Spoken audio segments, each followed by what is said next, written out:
It's mailbag time once again. I am your host, Harrison Graham, ready to answer all of your questions, so load them up. Ask away, hashtag Bears or Super Chat. Damarr Linwood, are you up to pay Davante Adams $40 million a year? No. I love Davante Adams. You can't pay a receiver $40 million a year. Would I make him the highest paid receiver? Would I pay him like $25 a year? Probably. I mean, you sync him up with Darnell Mooney, let's ride. I mean, that's a fun offense right there. D. Wilkes says, should the helmet-to-helmet missed calls on fields be warranted? I think the refs are sus in the NFL. Officiating's been bad this year. There's no way around it. I think it's been bad all around. Obviously, the Steelers game really stood out one-sided in favor of Pittsburgh. That's unfortunate. The one where he's running out of bounds, and the guy lowers his shoulder, and there's some helmet-to-helmet contact. Fields kind of lowers his head too. I don't have a major problem with that one. Fields is a runner at that point. If that's a running back, no one even cares. You know what I mean? Fields is running like a running back at that point as a scrambler. So, that's the risk of not sliding or not getting out of bounds sooner. The problem I have is when dudes take 3 steps after the ball's been thrown and spear my quarterback. That is the issue I have. Chris Ayers, $5 super chat. Owe you a drink. Is Khalil Mack's 22 cap hit number really $30 million? What are our options? I'm going to look this up on Spotrac and confirm that real quick. Khalil Mack, I think he was restructured, which makes things tricky. Next year, his cap hit is $30 million. His dead cap hit is $24 million. I'm not sure what it is if he's a post-June 1 cut. So, yeah, it's a lot of money. So, if you trade him, you're going to have to get a haul to justify it. Alan Mack, if you bring a new head coach, what other coaches would you bring in with the new one? Depends on what type of head coach, right? If you're bringing in a young guy like Kellen Moore, I want either a really veteran, good experienced defensive coordinator. I think I'd be okay with Desai, but he's young too, so then you got a really young 1-2 punch there. How about Vic Fangio as DC? Let's see what happens in Denver. They've won 2 games in a row, including beating Kellen Moore and the Cowboys, so his hot seat has probably simmered down a bit. It depends. If you have a more veteran seasoned coach in here, then I'd probably want a young fiery coordinator at the opposite position. So it's all relative. I want guys who can coach Justin Fields well. That's it. The other stuff is all secondary to me. Pace Truther, oh my gosh. Are the Bears set with Teven, Jenkins, and Larry Borom at offensive tackle? Listen, man, we haven't seen Jenkins yet, so we don't know there. Borom has shown me a lot. I know it's been 2 games and then, 15 snaps in week 1. He looked good in that game against the Rams, by the way. But the last 2 games, Nick Bosa and T.J. Watt is who he's gone up against. A lot of times in one-on-ones, he's held his own. He's done more than hold his own. He's given up, I think, 1 sack to each guy and 3 total pressures. That's pretty damn good, guys. Those are 2 of the, 4 best pass rushers in the league, at least from defensive end. Larry Borom, I think he's a starting tackle in this league, and if Jenkins is at least as good as he is at left tackle, I think you're good, man. I think that has real potential to grow together, and then you really just need a center. You need a center, you get that, and I think this offensive line has some potential. It's early, it's premature, I get that. All of a sudden, if a couple of these pieces of the puzzle fit together, this offensive line feels a lot different than it did even just a couple of months ago. Do you feel good about the Bears' offensive tackle situation? Type Y for yes, type N for no. We'll make this the pinned comment on today's video. So get your votes in during this YouTube ad break. Eric Frear, why isn't Todd Bowles somewhere on this list? People keep bringing up Bowles to me. Number one, he sucked as a head coach with the Jets. He had 1 decent year. Did win 10 games with the Jets, which not a lot of people have been able to do, but that thing fell apart quickly. I just want an offensive guy, and I know you're saying, oh, but Nagy's an offensive guy. That's just what I want, man. Because if you get a good DC, look at what the Jets did this year. They knew they were drafting a quarterback, so they hired a defensive coordinator in Robert Saleh, who's a good defensive mind, and then they brought in Mike LaFleur, who's never called plays in the NFL before, to try and groom Zach Wilson. I don't want that type of situation. I want a guy who can call plays for my quarterback, and you have a better chance of getting a good one of those as your head coach in today's NFL than you do as an offensive coordinator. That's just the reality of the situation. Shonda Washington, do you think Justin should have input on who the next head coach is? That's a tough question. As much as I love Justin Fields, he probably should not have major input. He's been a player for a year by the time this season's over. So, look, I'm not saying you don't bring him in and say, hey, Justin, we're searching for a coach. What type of offense do you want to be running? I think you can hear him out on those type of things, but I don't think you can be like, hey, Justin, we're down to these 5 guys. Pick one, and that's who we'll roll with. You can't, he's played one season. You got to earn your stripes in this league, but you have to have Fields in mind. That's the point I keep making. When you hire this coach, it's got to be, can this guy get the best out of Justin Fields? And if the answer is no, you can't hire that coach. Simple as that. Jacob Cutler, Jay for head coach next year. Smoking Jay, eh? That's 0 Smoking Jays. Fake news on that one. But Smoking Jay is a legend, as we all know. But no, he can't coach this team. Another Jacob, sell or keep Cody Whitehair. Suppose you could trade him, but he's a good starting guard. I'm not trading away starting offensive linemen that are playing well unless I'm getting a legitimate piece in return, so I would probably keep him. Lucas Prang, can you see a situation where Olave would drop enough in the draft where the Bears could trade up for him?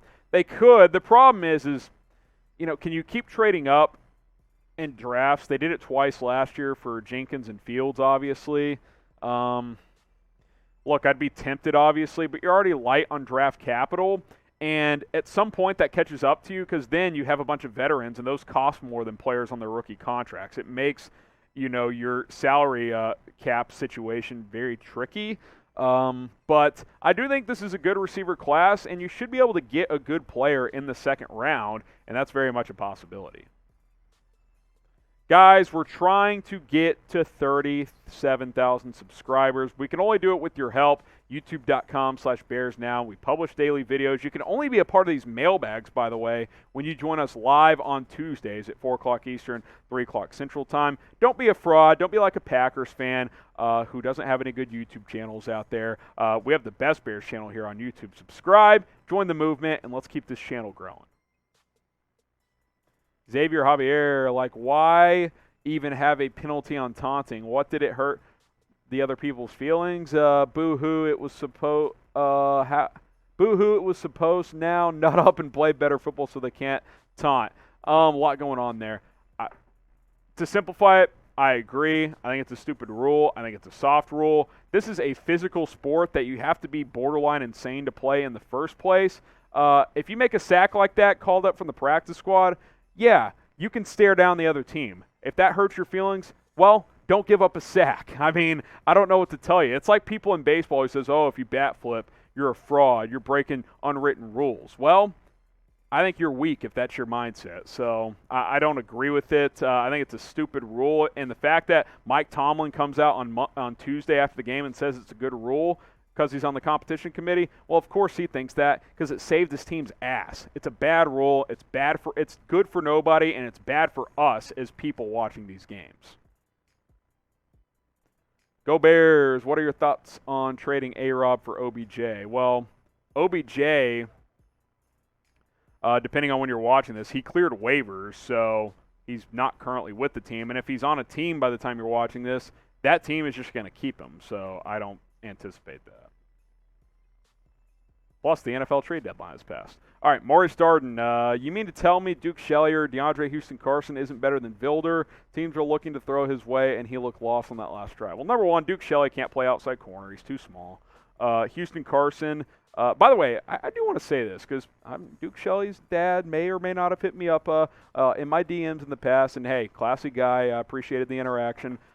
Duke's played better the last 2 weeks. Had a couple of pass breakups against Big Ben. He was good. He's getting better. I'm not ready to say he's a long-term nickel starting option, but he's played better. Houston-Carson, I'm fine with him at safety, but he's not an outside corner. Vilder, look, it's a work in progress. I told you guys I thought the Bears should sign a CB2. They didn't do it. P. Howe, 25, Davs the special teams returner and release Grant. Look, it was obviously a rough game for Jakeem Grant. Trading a pick for him probably wasn't the smartest thing, but overall, he's given you some bursts in the return game. I get the fumbles bad. I get he made a couple of questionable return decisions. That was a bad game for him overall. But returners have 2 or 3 bad games a year because they get too aggressive or they fumble the ball trying to make too much happen. That's reality. Look, I miss Cordero Patterson too. Look what he's doing in Atlanta. He's been tremendous. But you paid a 6th-round pick to get Grant in here. So to cut him would be an admission that he has not been worth it. Would I have done it? Probably not, but he's actually been pretty solid overall before the Steelers game. Who is your favorite current Bears player? Not all time, currently on the roster. Khalil Mack, A-Rob, Fields, Montgomery, Kmet, whoever. Roquan Smith is probably mine. He's an absolute beast right now. Let me know. Robert Quinn. It could be anybody. Kendall Vilder, Duke Shelley. Favorite current Bears player on this team? Let me know. Aidan Olson, what are some free agent targets this coming season? Hopefully some interior O-line. We'll certainly do a video on 2022 free agent targets, maybe during the season, but for sure once the season is over.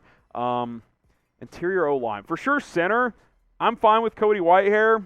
We'll see if they bring back James Daniels. He's been overall above average, I would say. I don't think the guard has been really a major problem for this team. I think center's been a big problem. Mustafa is not a starter.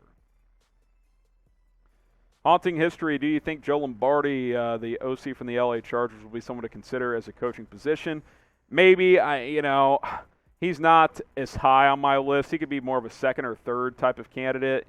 Secondary, I should say, or tertiary. I wouldn't have him super high personally. Jacob03, what is your record prediction going into the bye? Like for the rest of the year? So 3-6 right now. Probably like a 7-win team, 6-win team. Between 6 and 8. Can they go 8 and 9? You'd have to go 5 and 3 the rest of the way. You beat Detroit. You beat Minnesota at least once. Probably have to beat them both times. You're going to beat Baltimore at home, Arizona. I don't know. Tough schedule the rest of the way. Last one here. Cam IGL, are the Bears in a good spot for a head coaching candidate? Should be. I mean, you got a good young quarterback. It's the city of Chicago. What's not to like? Listen, this is a job that coaches should covet because you could be the coach that brings the Bears to the promised land. I think that's appealing. This isn't Jacksonville where no one cares unless you're really good. Chicago's always in the headlines. I think it's a good, attractive position. Sure, some of the roster's getting older, but there's good young pieces on both sides of the ball to work with. I think Chicago, with the right coaching staff, could have been a playoff team this year. Next year, it's even more possible. So, yeah, I think it's a good landing spot for a coach.